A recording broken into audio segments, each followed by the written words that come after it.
Hello! Magandang gabi sa inyong lahat. By the way, I'm Charmed You. To those who are new, I'm Charmed You. To those who knew me, I'm now in hotel. Going to sleep for 3 days here, and I'm with my mother. I will tour you to the hotel room.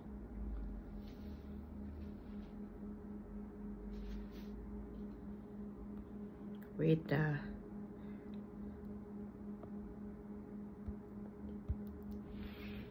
ito yung TV.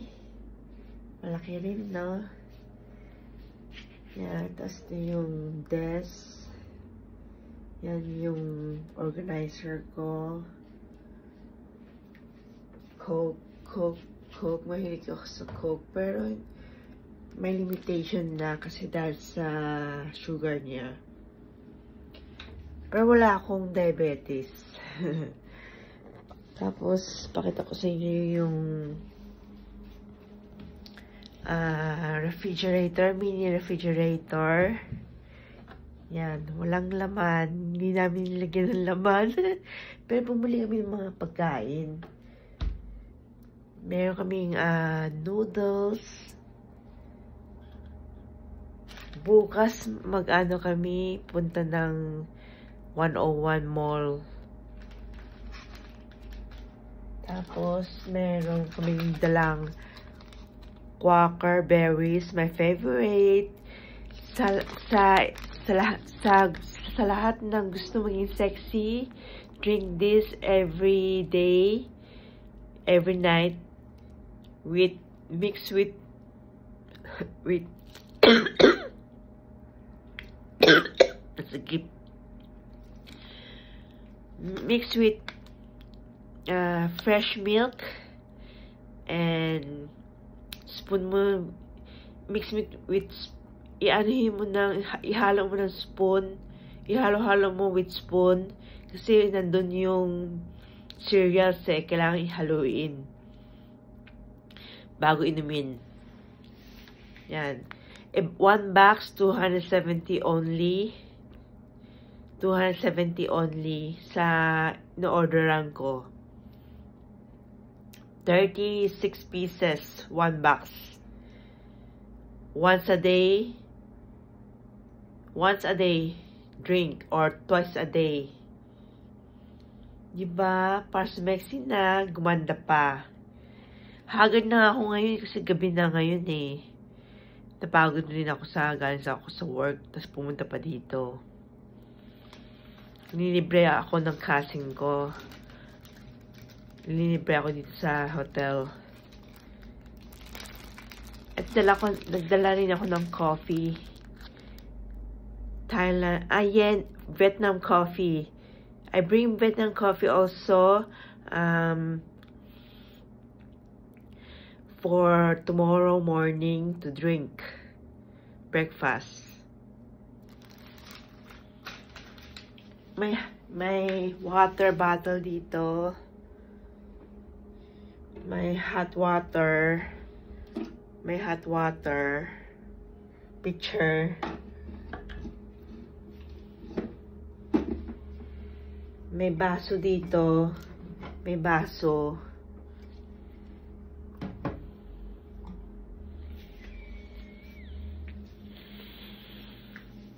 Ito yung window niya. Yan. Ito yung makikita mo yung view ng sa labas. Streets. Ganda oh.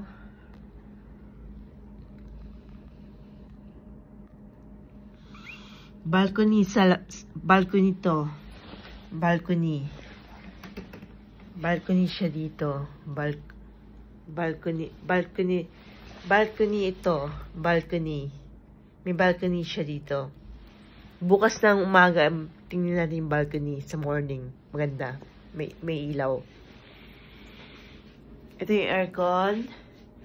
Yan. Ano, kita nyo, 20 Celsius.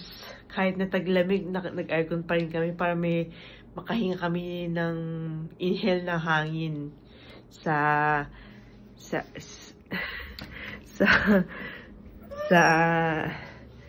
makahigop ng hangin, ganyan, di ba? Tapos ito, ang ganda ng social ng ng facial, ng hand wash. Cha Chu Fang na brand, di ba? Pakita ko sa inyo, ayan o. Cha Chu Fang na brand hand wash. Pati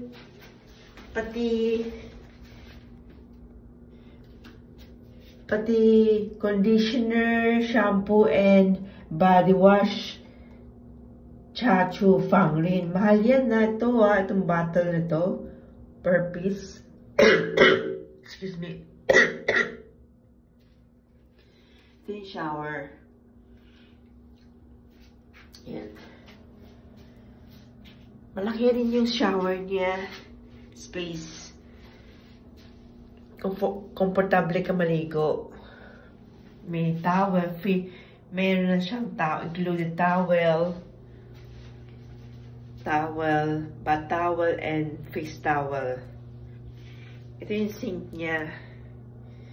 Ito yung Andorra niya.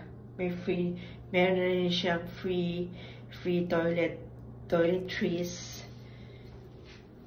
Tsaka, meron na rin free comb, toothpaste and toothbrush, 2 pieces. Shower cap. Continuation tayo. Continuation. Kanina, kala ko dumating na yung mother ko, kaya binuksan ko yung pintuan. Wala pa pala. So, nandito tayo sa toilet, diba? Kaya may mirror siya. Laki mirror niya. So, sa halagang 2,000 plus NT a day dito, may TV ka na, may aircon ka na, may kubeta ka na, may refrigerator ka pa, at may cabinet ka pa. Cabinet na may mirror. Yung stand mirror. Ito yung cabinet namin. Yan. May tissue ka pa dito. Dito may blower.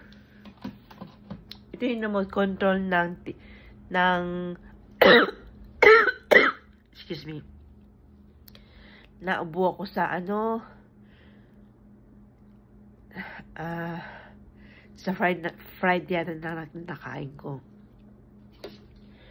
O constipation din ako, kulang sa tubig. Inom ako tubig mamaya. Ito para sa aircon. Remote control ng aircon. Dito nakalagay. Yan. Dito ko nilagay yung charger ko. Yan yung painting. Diba ang ganda? Kung ako na-paint ng ganyan, ilalagay ko rin ng frame, diba? Kasi ang ganda eh. Tsaka, sa lahat ng taong kahit anong klase pa ang i-paint niya, basta sariling kamay na ginamit na paint, napakaganda para sa akin. Bata ka man or matanda or hindi marunong mag-painting, basta mag-paint ka lang kung anong makayanan mo, yun ang perfect painting makikita mo. Para sa akin. Kasi, ang painting naman, hindi naman sa tinitingnan niya sa gano'ng kaganda. Meron nga, iba, ang pangit ng painting, pero, well-known naman. hindi ko sasabi pangit yung painting ha, yung parang, sa tingin ko parang, hindi,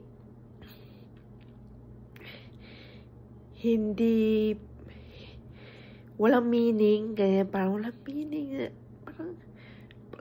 parang ganyan, pero yung pala, may realize mo, lahat ng painting maganda.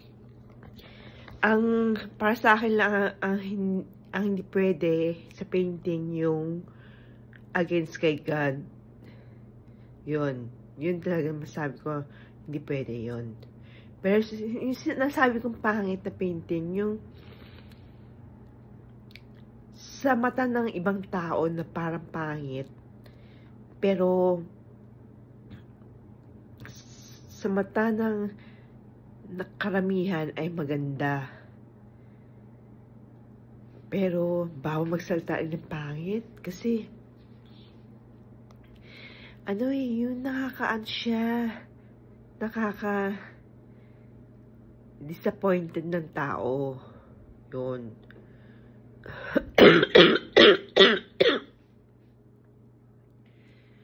Medyo may ubo ako. Kaya bago magsalta, huwag magsasalta na hindi maganda sa tao dahil nakakasakit ng damdamin. Nag-argue, mag-aaway lang. Pero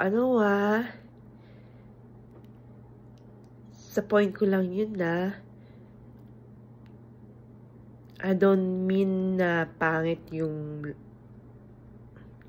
pangit na nasabi ko talaga. Diba sinabi ko nga lahat sa akin maganda. Yun. Kasi baka ibang tao, yung artist na magaling, sasabihin niya, artist ba yan? Yung drawing mo, hindi naman yan magandang ginawa. Hindi perfect, hindi style ng artist. Para sa akin, hindi ka man nag-aaral ng artist, maganda pa rin yung painting na yun, yung drawing na yun. Kasi everyone have unique art to draw naman to paint naman.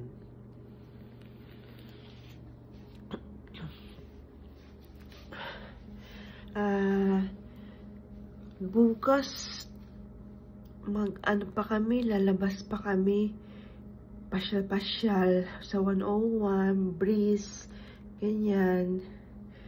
Tingin-tingin lang, ganyan. Kasi matagal na rin ako hindi nakapunta ng 101. Puro online lang, Shein lang ako Sa Shein lang ako tumitingin.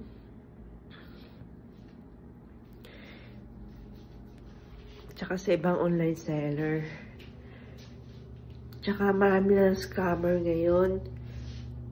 Hindi ako basta-basta kumukuha ng parcel na hindi sa akin. I won't take the scammer's parcel anymore because I know they fool me. I paid it, but the amount is not qualified worth it inside. One time I order mini camera, 980, and the company gave me 2 wet tissue only. Sa halagang 980, 2 wet tissue. Maano ka ba? Masaya ka ba? Sabi ko, di bali na. I don't want to argue with scammers kasi masamang tao sila Kaya, di bali na lang na naloko ako. At least alam ko na be careful na ako sa mga scammers. 3 times ako na scam. Kasi, alam nila yung cellphone number ko, tapos, Hindi ko man in-order. Hindi naman ako nag-order ng ganun. Papabayaan sa akin. E buti na lang naintindihan ng convenience store na hindi ko in-order yun. Eh kung hindi lang naintindihan, kahit hindi sa papabayaan sa akin, pangalan ko yun eh. Cellphone number ko yun. Diba? Kaya masama talaga yung mga scammers na yan eh. Yung, kailangan mahuli na silang lahat.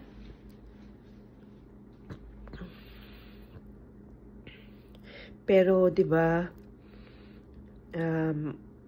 the best magbago na lang sila. Magbagong buhay na sila. Para matapos na yung pinanggagawa nila na kamalian. And pray for them. I pray for them, Lord. Let them change their lives. Let them realize they made a bad doing against God. May the Lord help them to change.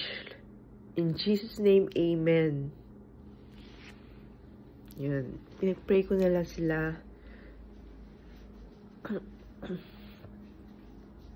Tsaka, I'm thankful for today. Nakarating ako sa hotel na to. Kasi, pangarap kong magkaroon ng makatulog sa hotel na every time na may makapag-rest ako, fully rest kasi ako pag nasa hotel. Tsaka syempre, yung feeling ng ambience, feeling ng comfort mo sa hotel, iba talaga ang feeling. Kaya pwede mo rin gawin sa home mo yung parang hotel type. Like this one. You can put on your bed at home yung ganyang klaseng bedsheet. Tapos yung pillow, ganyan. Yung kumot, ganito. Ano mo siya kakagaya ng mga bedroom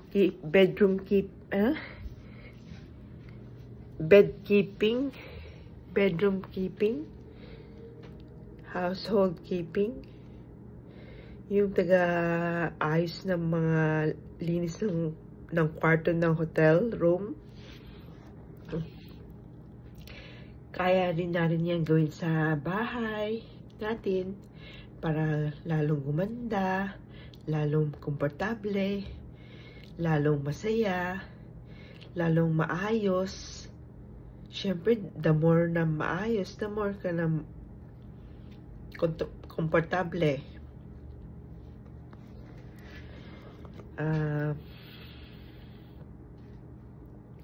I thank God for today.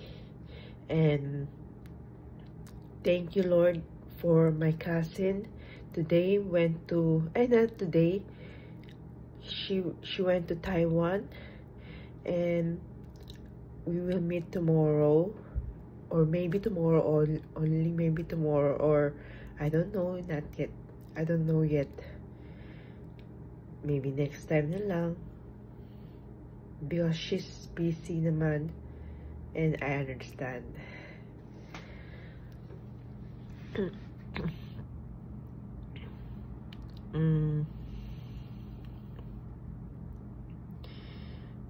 So, update po sa life ko, magpapagawa ako ng ipin, ng peking ipin, 4,500 per piece. Porcelain, mga 4 or 5 peke kong ipin papagawa. Tapos hulugan na bayad sa Huaqiao na dentist. Tapos update sa life ko naman, yung work ko, magdadagdag pa ako ng live selling. Since sa inyong gusto manood ng live selling ko, pwede, all welcome. Bawal ang bogus, bawal ang Northern Rock Exchange, bawal ang Joy Miner. Kasi syempre, hardworking tayo eh. Sayang lang yung mga order na hindi naman nila binabayaran, hindi man kinukuha. Sayang lang yung effort mo, sayang lang yung pagod mo, ganyan, di ba?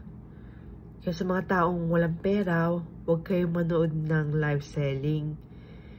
Kung gusto niyo manood ng live selling, huwag naman kayo bumili na. Tingin lang. Pwede naman sa sahod niyo na bumili o kaya naman sa may pera na kayo bago kayo bumili. Kung walang pera, wag na bumili. Tingin lang, pwede na. Ng live selling. Ako rin, ganyan rin. Nadala na rin ako. Minsan, nag-order ako ng advance, tapos hindi ko kaya na bayarin na kasi nawalan akong trabaho.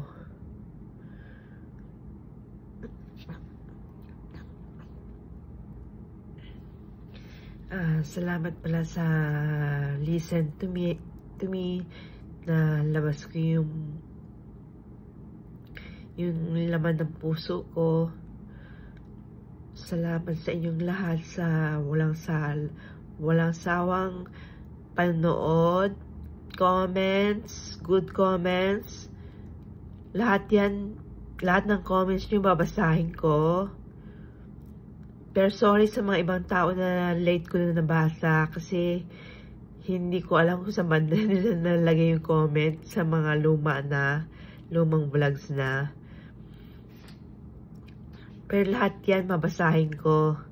Lahat ng comments nyo, i-heart ko siya. Tsaka sa mga taong gusto mag-subscribe sa akin, huwag kayong mahiyang mag-subscribe sa akin. You can subscribe to my channel because it's totally free, no charge. Ang may charge yung may subscribe na may bayad na monthly, na kung meron ka ng requirements na monetize. Pero ako hindi pa ako monetize, kaya free lang lahat yan. Tsaka, dalawa naman yan eh. Isang free, isang may bayad. Kung wala kang pera, sa free ka na lang. Kung may pera ka, doon ko sa may bayad na kunti lang, monthly, para mas VIP ka. Diba? Gusto niyo yun? Gusto niyo yun, diba?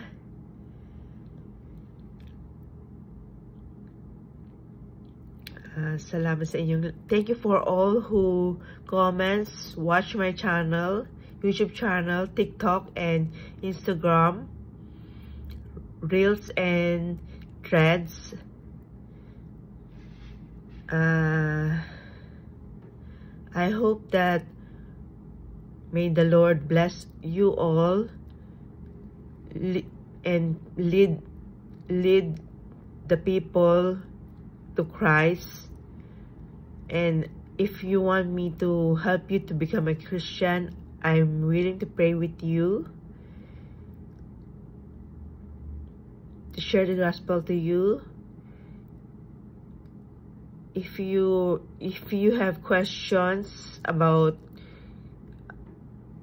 God, you can ask a pastor, not me. Kasi hindi ako pastor eh.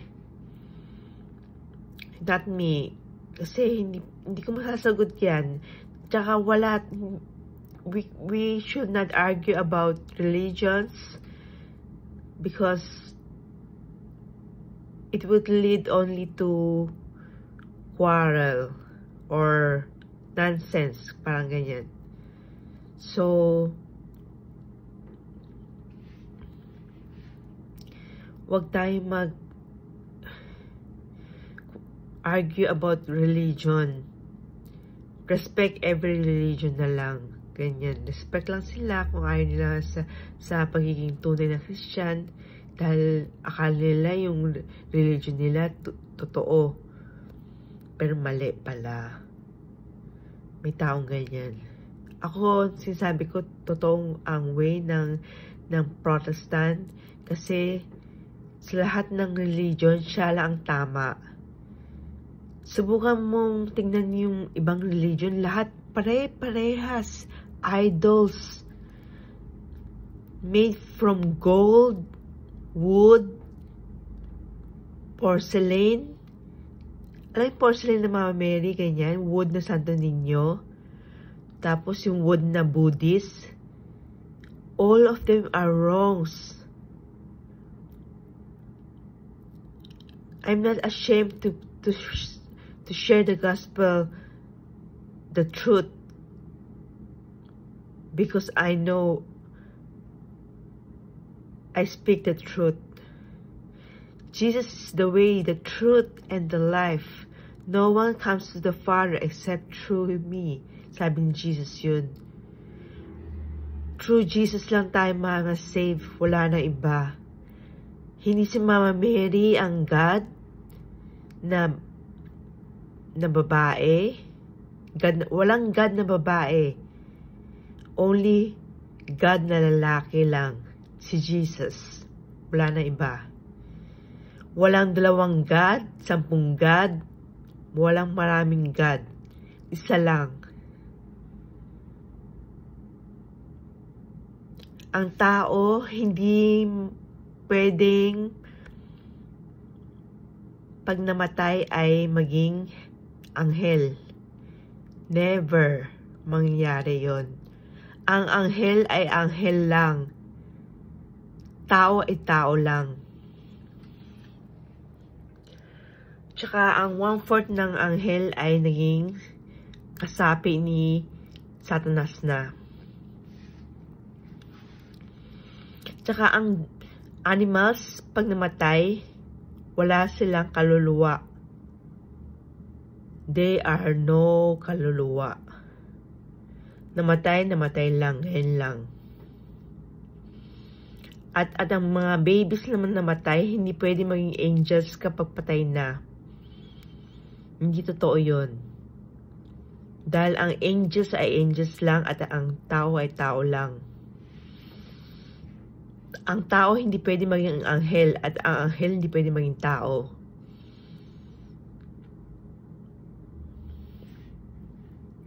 Anghel ay anghel lang. At ang mga tunay na anghel ay hindi sin against God. Si Satan lang ang only the one who sin against God, but 1/4 of the angels follow him. Kaya naging pinarusa na rin ang 1/4 na yun dahil sa follow him. At walang purgatorio. Kapag namatay ang isang tao na walang tiwala sa Diyos, mapupunta sa isang lugar lang. Pero, i-judge ni God yan. Sa kamalian niya, papakita niya yung buhay niya mula pagka-baby hanggang pagkatanda, hanggang pagkamatay niya. Papalam ni God sa'yo na yung ginawa mong buhay mo na ayaw mo kay God ay walang katuturan. Nonsense na buhay. Hindi ako sabi na nonsense yung sa Bible sinabi ni God, nonsense ang tawag doon na hindi ako yung nagyayabang na nonsense, ganyan. Tsaka ang maraming maling religions na ayoko na magbanggit, pero maraming religions na mali ang tinuturo. Mga iba nagsasabi na the rest, only Protestant proclaim that Jesus Christ is risen. wala na ibang religion na tama, kundi Protestant lang.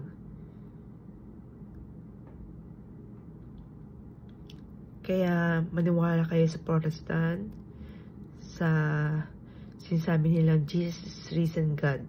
Jesus is alive forever. Namatay siya sa pangatlong araw. Namatay siya pero sa pangatlong araw, nabuhay muli siya. Sino ang taong namatay at mabuhay ng muli? Bulag ba ang tao na sabi ko, si Buddha mabuhay muli? Si Allah mabuhay ba muli yun? Walang nabuhay muli. Ayaw mo maniwala sa nabuhay muli? Bakit? Ayaw mo bang pumunta ng heaven? Hindi ka naniwala sa heaven? Bakit? Bakit may tao? Bakit may araw? Bakit nandito tayo sa buhay natin sa earth?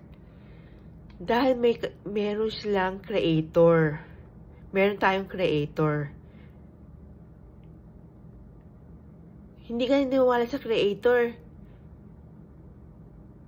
Nasa sa'yo na yun. May taong ayaw maniwala sa creator, sa Diyos, walang paniwala. Nasa kanila lahat yun. Every human have the right to choose his own fate. And I respect it. Sinasabi ko lang na, kinaklaro ko lang kung ano yung tama sa mali. Ang tama ay mali at mali pala, sabi ko. Kinaklaro ko ang tama na tama at mali ay mali. Nagbasa ako ng Bible. 5 years ko natapos. Lahat ng naiintindihan ko, you can correct me when I said wrong, because I know I'm not a perfect human Christian. I just want to share the truth only. One day, there will have one president around the world, and before that, they will have a rapture. All Christians will with God in the second coming, kukunin ni God, second coming. Huwag kayo maniwala sa 666 dahil ang 666 ay Satan's number. Siguradong hell ka na kapag may tatak na 666. Kaya bago mangyari yun, may time ka pang maniwala kay God at hindi ma-left behind kapag sa rapture.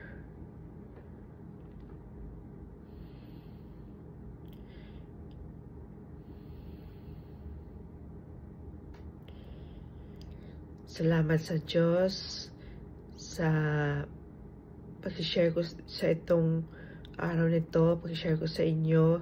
Sana may matutunan kayo. Maniwala kayo sa tamang Diyos na way.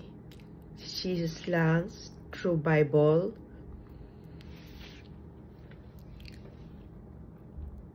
Jesus Alive, true Bible. Based on the Bible. Kaya magbasa tayo ng Bible. Ako hindi ako araw-araw nagbabasa. Pero, tuwing nagbabasa ako, pinipilit ko na, hindi pinipilit. I will try my best na gawin kong everyday makinig ng audio Bible, devotional, Our Daily Bread APP kayo Our Daily Bread. Our Daily Bread APP. Subukan nyo yun sa mga taong gustong maniwala kay God na totoo. Kasi may mga taong gustong maniwala talaga Pero wala pa lang taong nag-share sa kanila. Kaya sa mga taong gustong maniwala, Read Bible, Our Daily Bread APP. Subukan nyo po yun para malaman nyo ang tunay na Diyos, ang tunay na way to heaven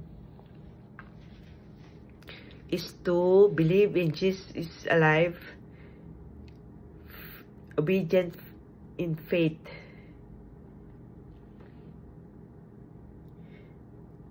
Tiwalang ginagawa ang tama according to God's word. Yun ang way to heaven. This is the way to heaven. So, dito na ako magtatapos. See you next time. Ito po si Ate Cherm. Nagsasabing, Jesus risen God. Bilib po kayo sa Kanya. Siya ang tamang God. Bye-bye.